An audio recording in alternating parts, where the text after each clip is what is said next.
This is day 2 of this April 2025 two-day session.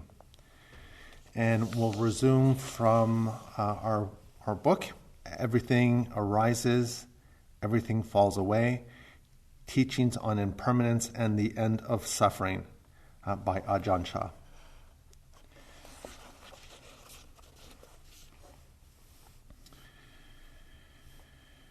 And this section is called High Ideals and Daily Frustrations. And then the subtitle here is A Young Monk with Ajahn Chah. A young monk who had fancied himself an able meditator when he first arrived at Wat Pa Pong told of meeting Ajahn Chah.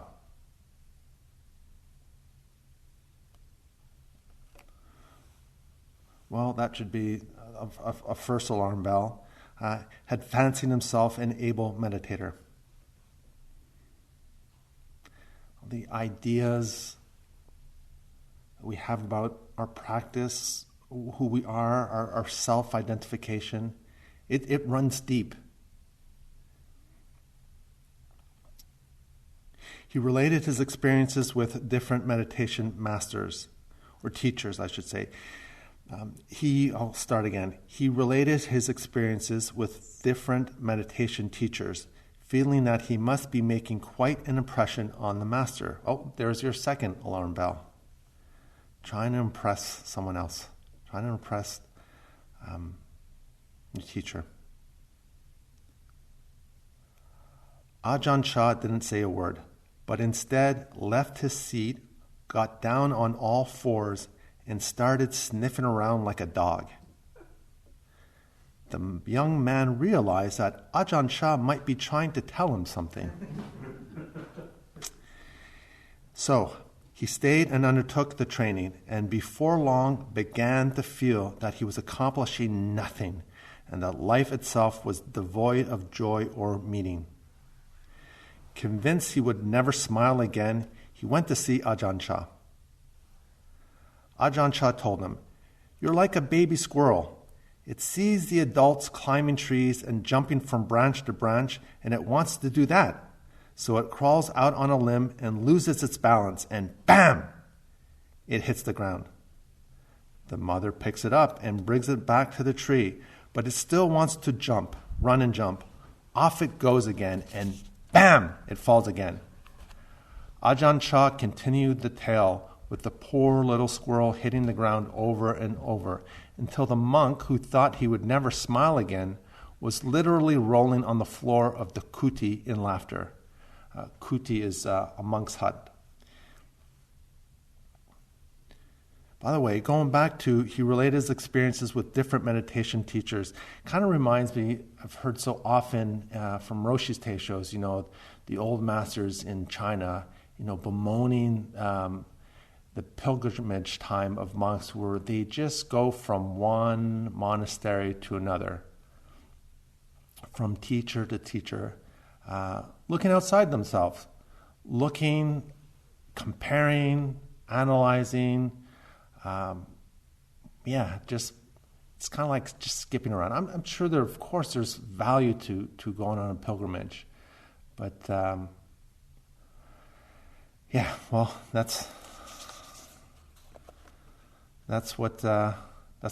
what's written in the text about the master. The master always bemoaning the Dharma dying age and just kind of calling on their students and say, look, you're looking outside of yourself. Stop looking outside of yourself, period. Okay, but back to this young monk who fancied himself an able meditator. Later, he was again becoming disheartened over his inability to live up to the high ideals he held about monastic life and meditation, despite all his efforts to follow the rules and practice hard. There's your third alarm bell. He went to see Ajahn Chah to express his frustration. Ajahn Chah told him a story. There was once a donkey who used to listen to the crickets sing. The donkey thought, how wonderful to be able to sing like that. He asked the other animals what the cricket's secret was, and they told him what the crickets... and then these animals, they told him, this donkey, that the crickets drink dew. So, every morning he went around licking the dew on the grass, and finally one day he opened his mouth to sing, but he still brayed like a donkey.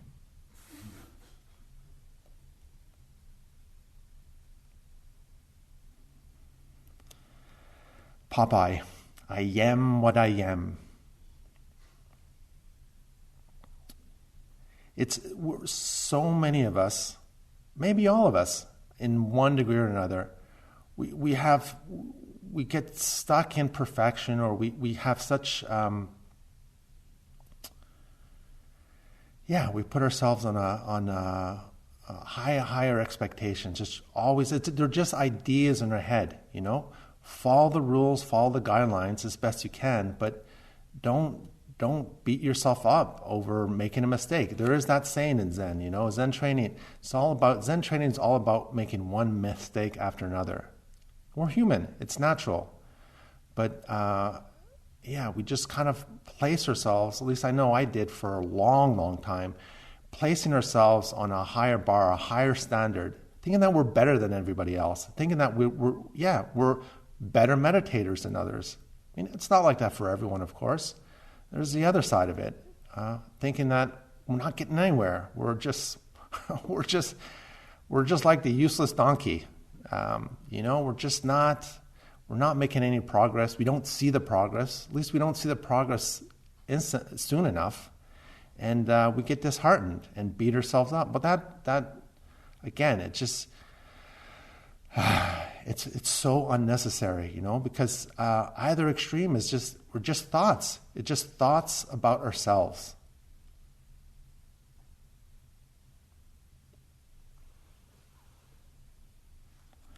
This reminds me, I haven't listened to his Teisho yet, but I think one of the recent Teishos by John Sensei was, "What do you care what other people think?"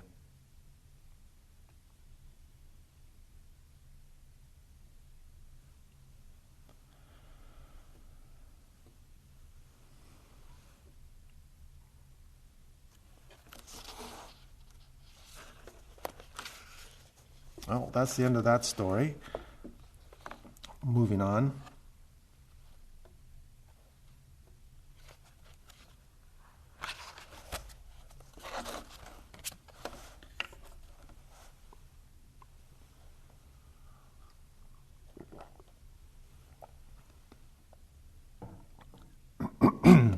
This chapter is titled Meditation Instructions. And the subtitle is Questions and Answers. Questions and Answers. Student. I'd like to get calmness. Oh, there's your alarm bell. Getting something.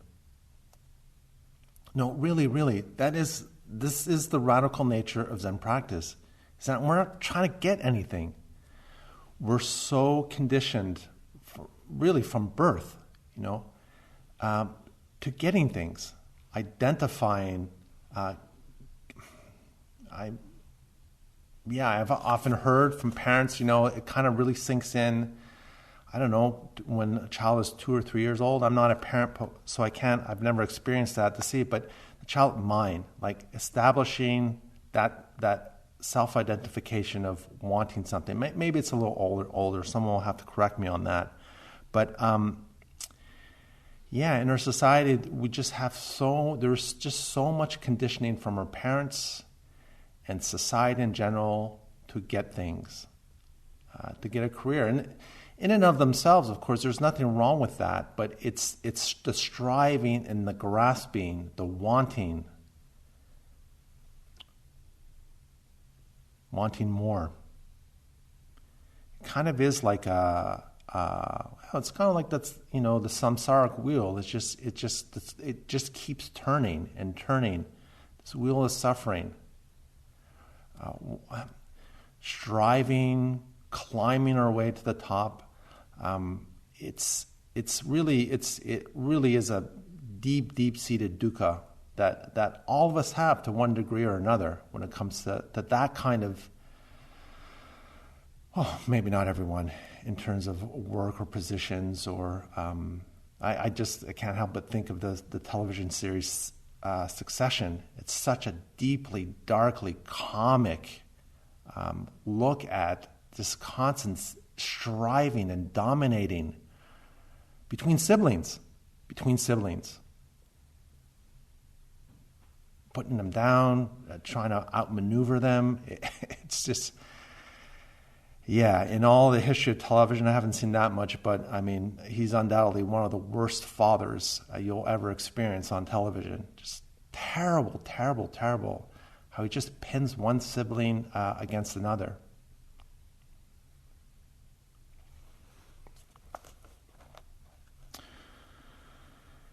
Spiritual materialism. That's another one. And this is something that, I don't think it's not particularly in Zen practice, but there's a whole book written about that called Spiritual Materialism, Wanting, Getting Enlightenment. Again, that's what's so radical about this practice is as long as you keep wanting to get, as long as there's the idea of enlightenment, it's not going to happen. Because it's another thought. It's a persistent thought, no doubt. But in our practice, we have to drop everything.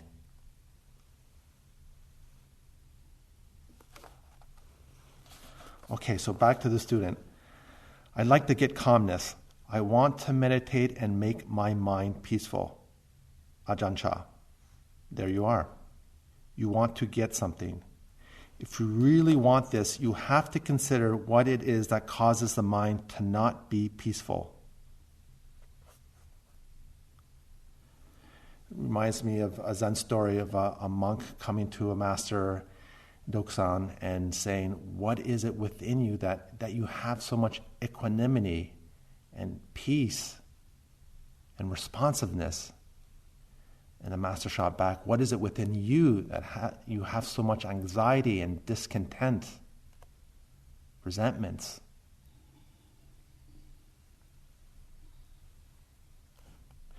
The Buddha taught that everything happens due to causes, but we expect the fruit to just fall into our hands.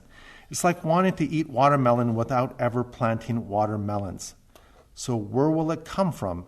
You only get some once in a while, and then you think, it's so sweet, so tasty, and you want more.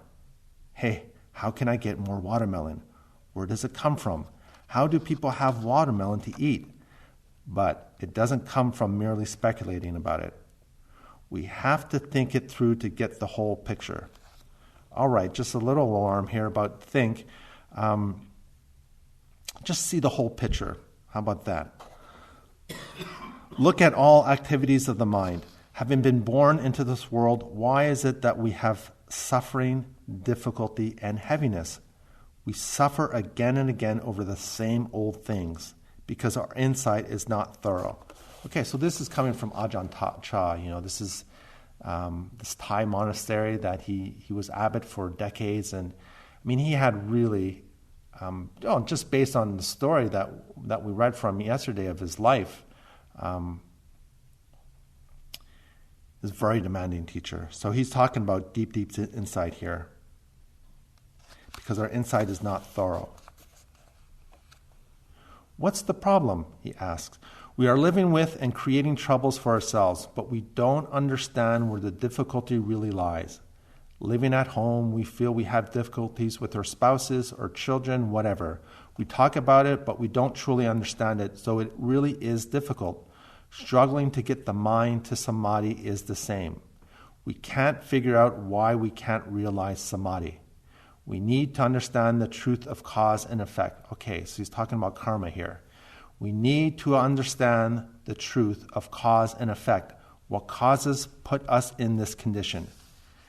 Everything arises from causes, but we don't get it. It's like having a bottle full of water, then drinking it all and hoping for more. There's no more water that can come out of the bottle. But if we get water from a stream, then we can keep drinking because the stream keeps providing water. The stream is like seeing impermanence, unsatisfactoriness, and not self deeply. Okay, so now he's talking about what in Buddhism we call the 3 marks of human existence. Impermanence, unsatisfactoriness or dukkha, impermanence, dukkha, and no self. So he's talking about awakening here. He's talking about the stream of awakening, seeing into that, seeing into this impermanence, unsatisfactoriness, and not self, deeply, knowing it thoroughly. Ordinary, superficial knowledge, I think he uses knowledge as in, can translate that as insight, so I'll use that word. Ordinary, superficial insight doesn't know thoroughly, but with penetrating insight, we realize the full depth and flavor of these 3 characteristics, and then whatever arises, we see the truth of it. When it ceases, we see the truth of that. The mind is always perceiving reality, and with this view, we have arrived at a place of peace, where there is no suffering or difficulty to bear. The problem of grasping onto things and giving them meaning will keep easing up.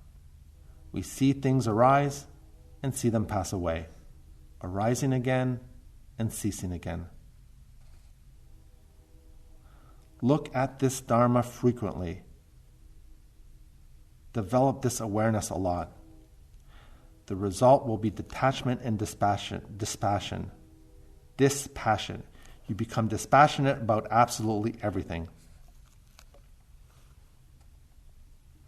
All right, this dispassionate, don't misunderstand. It sounds like some kind of cold, robotic response or feeling that we're not feeling anything, or it's non-attachment. We don't get. We're like an anchor.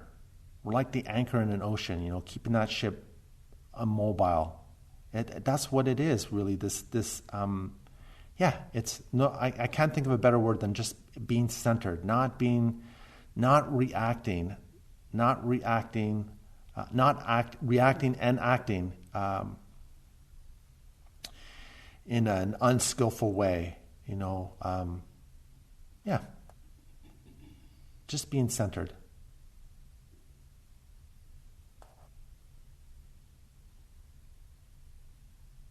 It's not an all or nothing thing, by the way. It just doesn't happen instantly. This is something that, it's something that when through our Zen practice, there will come a time where we don't get thrown off by, say, reading the news because of such and such a person did such or such a thing in life or something that we read. We just observe it, we see it, and we don't react to it. We don't get frustrated, we don't get angry. And then, there's something else that will throw us off, but that's okay. The longer and deeper you get into the practice, the more things change.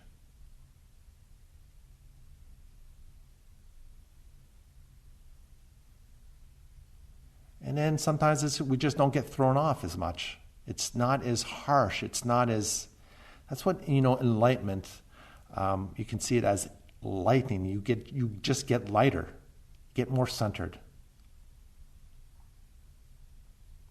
It just takes time.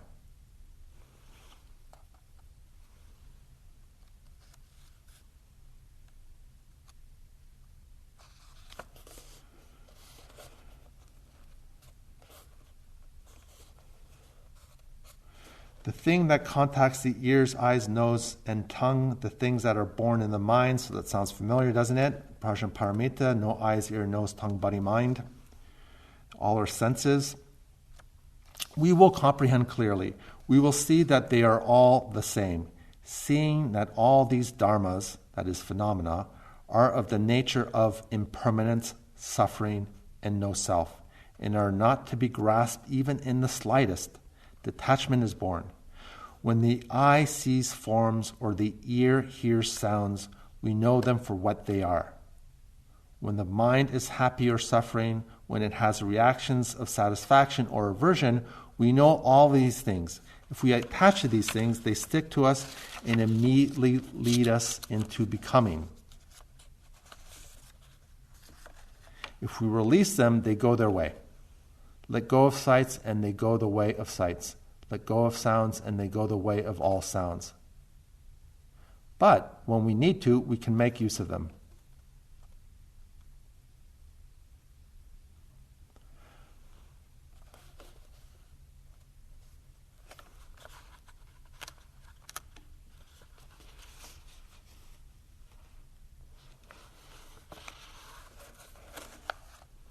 Let things go according to their nature.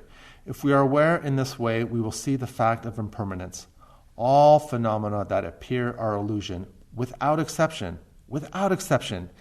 Kind of reminds me of, I thought about this recently, or I just remember, Roshi Kapleau used to make the distinction between thinking and thoughting. That the intellect's great. It's a powerful tool, this brain of ours. Using our intellect. It's just the problem, of course, is that so much of the time we're just caught up in the past, the future, fantasies, thoughting. Not thinking, thoughting. So what about sesshin? Well, sesshin is actually, none of it's any good. No thinking, no thoughting. None of it.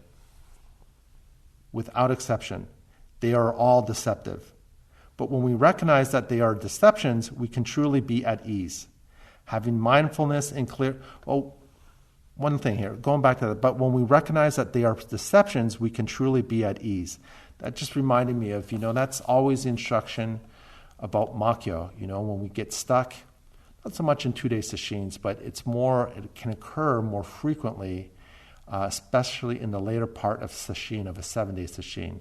Not all of us are plagued with those. Some of us it's just a little bit. Some of us it's a lot. It does not mean any particular, whether we're making progress or not. Well, if we're having Makyo, that is kind of a sign that we've gotten deeper into our practice.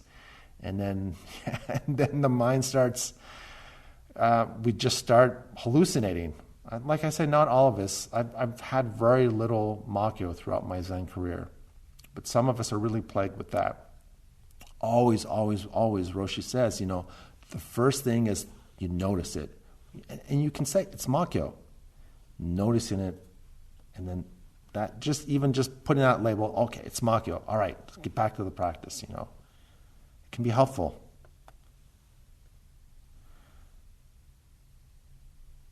Having mindfulness and clear comprehension, having wisdom, we don't see anything but this fact that phenomena arise and are of this nature.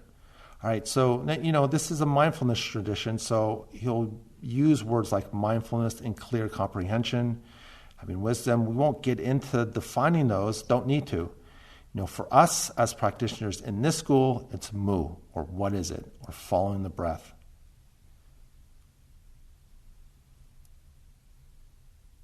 Even when we are not doing anything in particular, whatever we may be thinking, we will recognize our thoughts as being just like that and won't get caught up in them. If the mind becomes tranquil, we will think tranquil. No big deal. Tranquility is not permanent. All right, so that is a tricky one. We just look at this morning. This, not everyone might feel like this, but I'm going to bring it up anyway. Some people reported it in private instruction.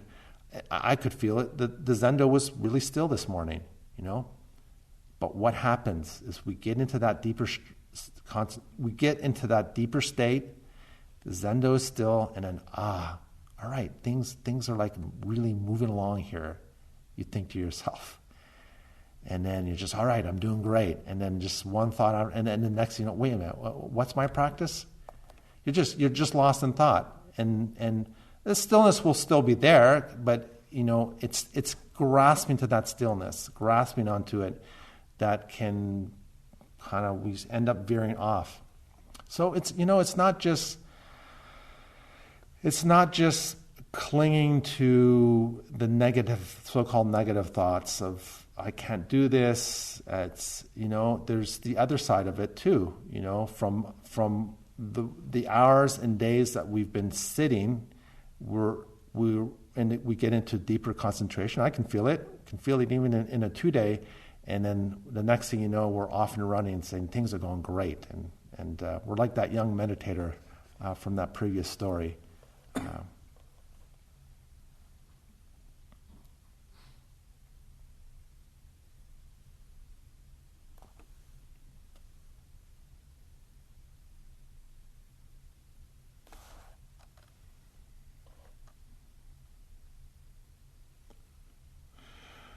We suffer over things that aren't really obtainable because of thinking things not worth thinking. We have all sorts of desires and want things to be a certain way, wanting to be anything, such as if you want to be an arhat, a fully enlightened being, it's bringing suffering upon yourself.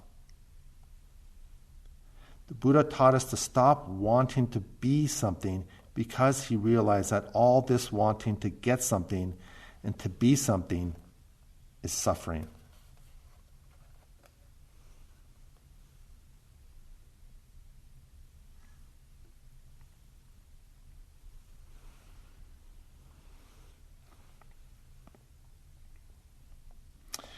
Student, I want to ask for a meditation object that suits my temperament.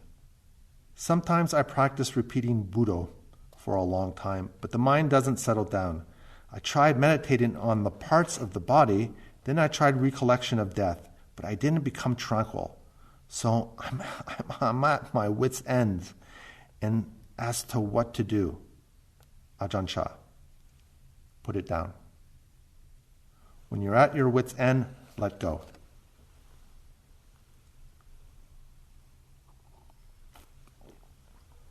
Student, sometimes there is some tranquility, but then memories start coming, a lot of memories, and I get scattered and disturbed again. That sound familiar? Ajahn Chah, there you are, impermanence. Impermanence! All of it is impermanent. Just keep instructing your mind, not certain, not sure. Absolutely all phenomena are uncertain. Don't forget this point. If the mind is unsettled, that is uncertain. If the mind is peaceful, that is likewise uncertain. Don't grasp either state. Don't grasp either state, and don't take any of these conditions as real. Consciousness is impermanent. Have you heard this before? Have you studied this? What will you do about it? All right, so it seems like there is a certain kind of practice that he's encouraging. We're saying not certain, not sure. Of course, again, for us, it's always returning our attention back to mu, or what is it? The breath. Tranquility is not permanent. Agitation is not permanent. So how will you practice? What view will you take of things? If you have the right understanding, then you recognize these conditions of tranquility and agitation as unsure things. Then what kind of feeling will you have? Keep looking here. If your mind becomes peaceful, how many days will that last? If it's disturbed, how many days does that last? Just keep saying, not certain. Then where will things stay? Keep driving them out in this way. It does I've actually started hearing this.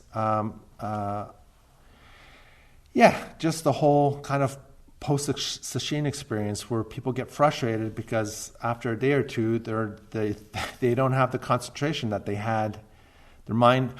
My own personal experience, especially after sesshin, is if you're not on your practice,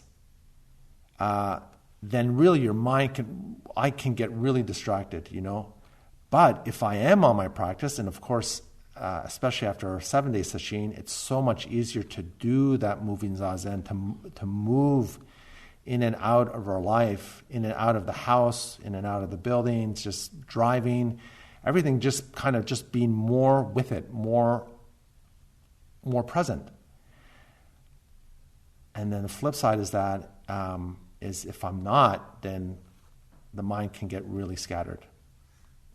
Well, that's my experience. after sesshin. But a lot of people express, frustration about after sesshin not having.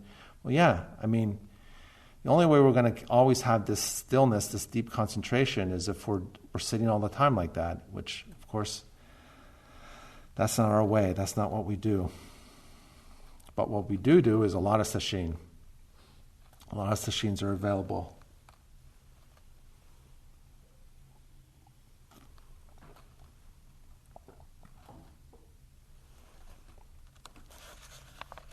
You practice Buddha and you're not peaceful.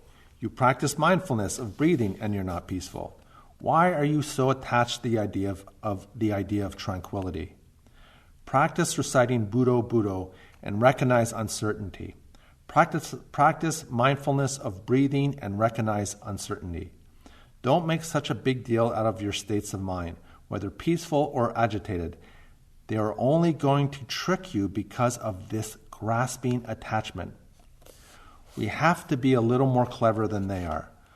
When either condition comes, we know it is as uncertain. Then things subside. Try it out.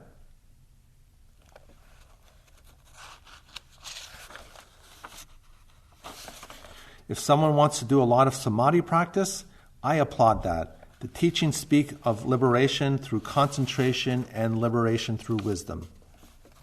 Liberation means attaining freedom from the taints of craving and ignorance. There are these two types. With liberation through concentration, one develops the power of the mind through samadhi so that wisdom can come about. Almost feels like he's talking about sesshin now. Some trees will grow well if you give them a lot of water, but some need only a little water. Like the pine trees here, don't give them too much water or they'll die on you. Some trees grow and bloom with so little water. It can seem strange how they do that. Meditation practice is similar. In liberation through concentration, you practice meditation strictly and you need to develop a lot of samadhi. This is one approach. Like the trees that need lots of water in order to grow.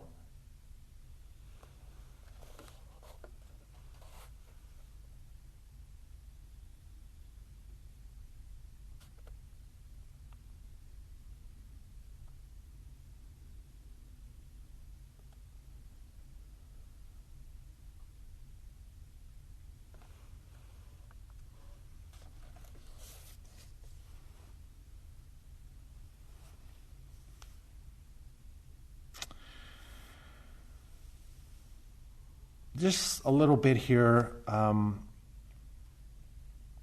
I think we'll move on. Let's go to the next chapter.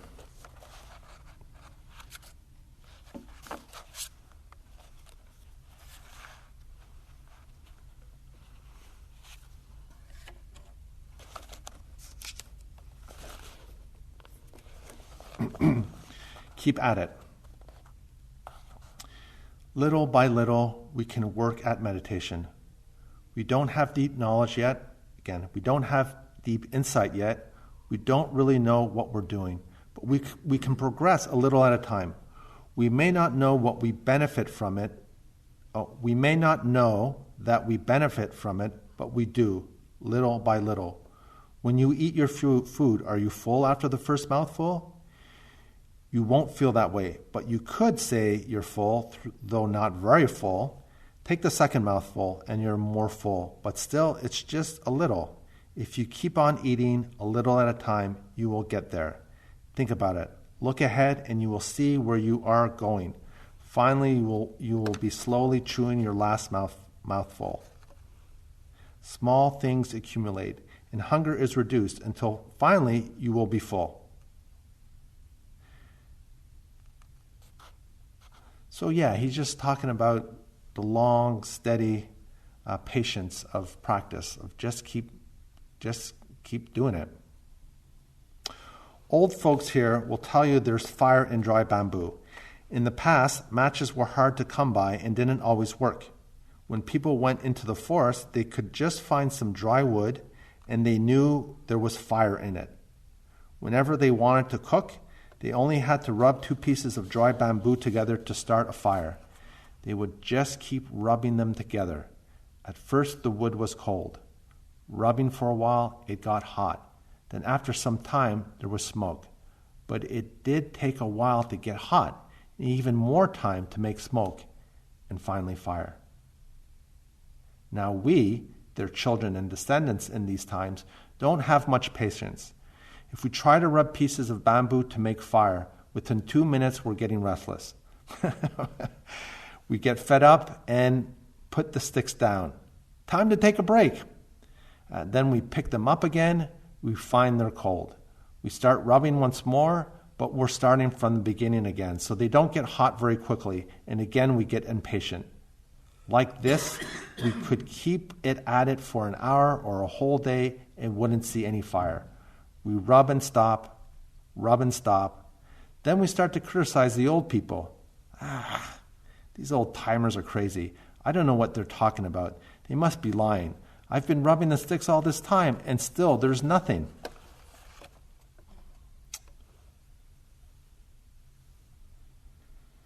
Bodhidharma. There is no instant Zen practice. There is only patient practice. This story of rubbing this bamboo wood for fire, it kind of reminds me of that other story of water that's 100 feet deep. You can dig a hole 99 feet long, but you'll never strike it. 5, 6, 7 holes, 98 feet long, 97. It's just the persistence, the daily meditation practice is so key.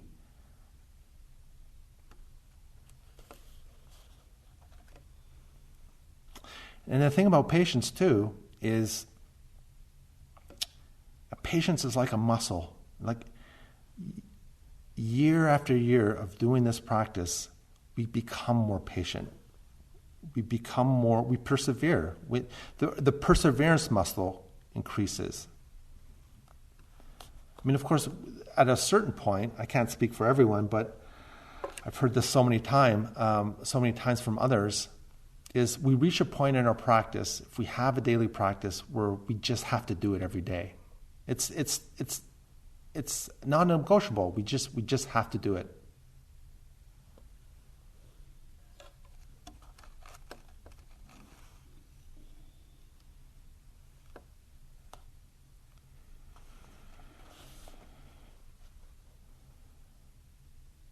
All right, so back to, let me just quote that again. Then we start to criticize the old people. These old timers are crazy. I don't know what they're talking about. They must be lying. I've been rubbing the sticks all of this time and still there's nothing. And then back to Ajahn Chah. This is what happens if our understanding and commitment to practice don't go far enough.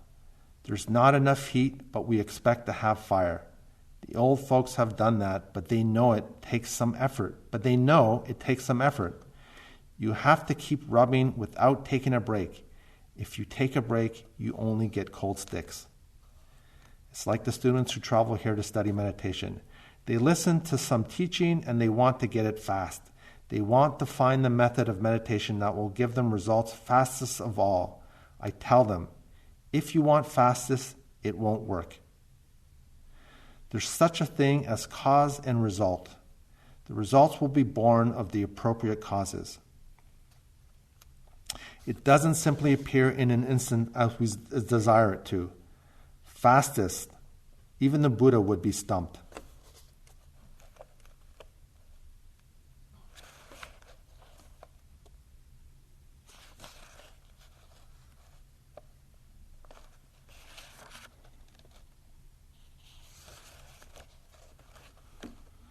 We will progress on the path because of continuous effort, just like someone rubbing pieces of bamboo to get fire. Rubbing without stopping, the heat increases. The more she rubs, the hotter it gets. When smoke appears, fire is near. But at the point when she gets smoke, she doesn't take a break. It's not a game, so she knows she has to keep at it. In that way, she gets fire.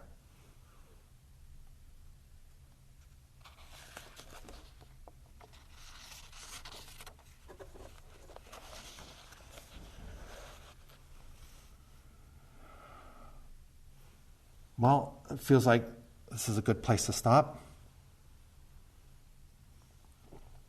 We'll now recite the 4 vows.